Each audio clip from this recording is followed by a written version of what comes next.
కడప నగరంలో 32వ డివిజన్లో మరి ఈరోజు గడప గడపకు ఉన్న ప్రభుత్వ కార్యక్రమం కూడా ప్రతి గడపకు వెళ్ళడం జరుగుతుంది.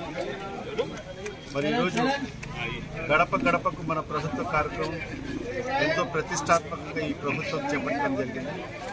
మన ప్రియతమ ముఖ్యమంత్రి శ్రీ వైఎస్ జగన్మోహన్ రెడ్డి గారు కూడా మరి ఈరోజు మన ప్రభుత్వం అధికారంలోకి వచ్చిన తర్వాత మరి ఏదైతే సంక్షేమ అభివృద్ధి కార్యక్రమాలు చేశామో మరి అవన్నీ కూడా క్షేత్రస్థాయిలో ప్రతి గడపకు వెళ్ళమని చెప్పి కూడా ఆదేశించడం జరిగింది.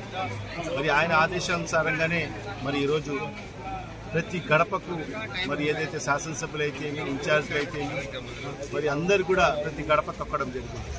మరి ఇవాళ ఈ గడప గడపకు మన ప్రభుత్వ కార్యక్రమంలో ఏ గడప తొక్కినా కూడా మరి ప్రజలందరూ కూడా ఎంతో సంతోషం వ్యక్తపరుస్తుంది.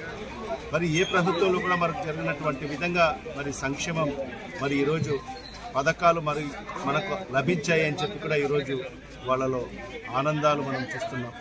మరీ ముఖ్యంగా అవ్వాతాతలైతే మరి ఏ ప్రభుత్వం కూడా చేయనటువంటి విధంగా ఈరోజు సచివాలయ వ్యవస్థ తీసుకొచ్చి వాలంటీర్ వ్యవస్థ ద్వారా ఈరోజు మా ఇంటికి ప్రతి నెల 1వ తేదీనే మాకు పెన్షన్ మన ఇంటికి చేరుతుందని చెప్పి కూడా వాళ్ళు చెప్పడం జరుగుతుంది.